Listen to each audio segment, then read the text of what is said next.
Welcome to Dad's Divorce Live. I'm your host, Sean Garrison, and editor of DadsDivorce.com.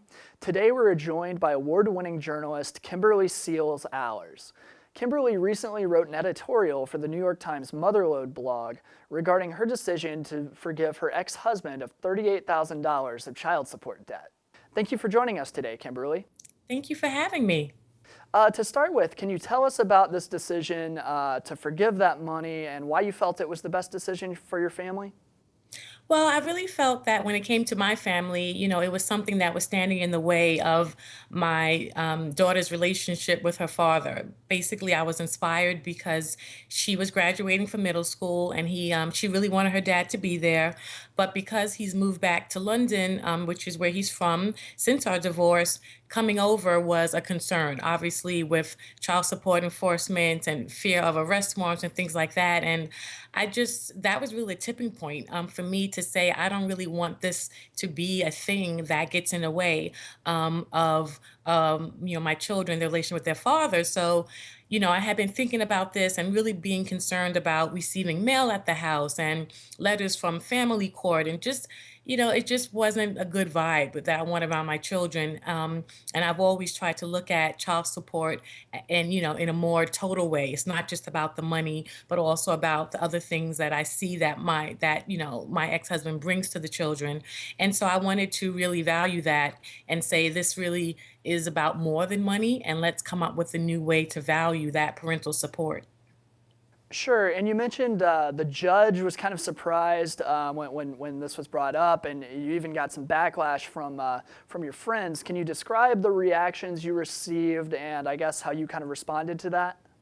Yeah, and I think, sitting there in family court and having been through a divorce, obviously, the kind of battling nature that people are just there to fight. And, I was just sitting there thinking, I don't even like this energy. So certainly I'm sure the judge sees lots of things before me, of people coming in to fight and not wanting to just, ultimately surrender and say, I want peace and I want, really access for my children and peace for my family. So he was a little bit taken aback, and he wanted to make sure I was aware of my options and what I was doing and that I had received legal counsel. Certainly, in the you know, single moms club, my girlfriends were a little bit shocked because there is an attachment, an emotional attachment to child support as the thing that we get and the thing that has meaning.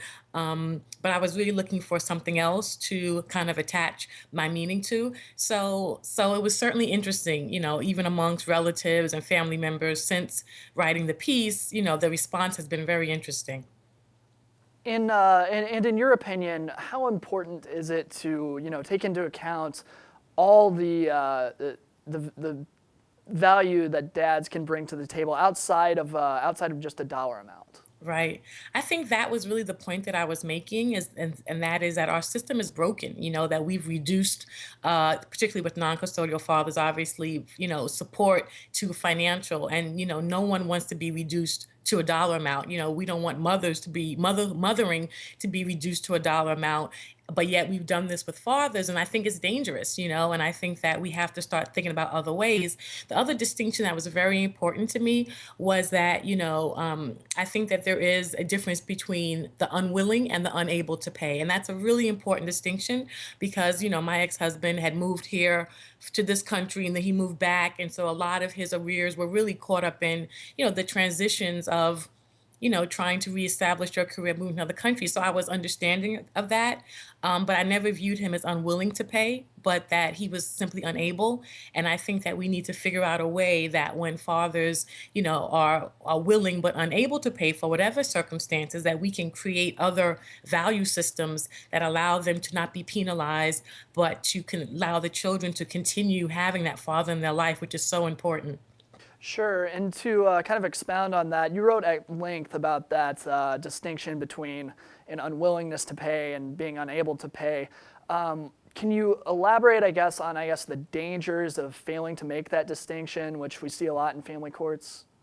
Yeah, it is really dangerous. I mean, obviously, to be clear, if you are unwilling to pay, I believe that you should be hunted down, because that is really important and everyone should have that willingness. But we know that the system is broken. We know that particularly among low income men, this could be particularly damaging to them. Like I said, in the case of my ex-husband, kind of that international transfer, reestablishing a career and a work environment in a new country. So there's so many variables that now need to come into play, and it's very dangerous when we put all fathers in the same pot and say that if you don't do this one thing, that you're going to be penalized and possibly put into prison.